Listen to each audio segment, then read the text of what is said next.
كلاوديو بيتزارو. النهاية حلوة يا بايرن، النهاية جميلة يا بايرن. وكلاوديو بيتزارو بيقول لشتوتجارت انتهيتوا خلاص خلاص. وبيتزارو بهدفه العاشر 10/10 يا بايرن، 10/10 يا بايرن. وكده بقى احتفل يا جمهور بايرن، ولع شماريخ يا جمهور بايرن، ارقص يا جمهور بايرن.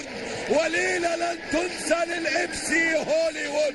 في آخر 30 ثانية نزلت الضربة القاضية، الضربة القاضية، الضربة القاضية من محمد علي كلاي بايرن ميونخ. كلاوديو بيتزارو كل ما يتقدم في العمر كل ما خبرته في الكرة تزيد، وكل ما تكبر تحلى يا بيتزارو. وحليت معاك الكرة يا بيتزارو، وهدف من طراز فريد عشان يبقى الاحتفال النهارده بنكهة بيرو وبأفضل ختام، وبالتأكيد جوارديولا.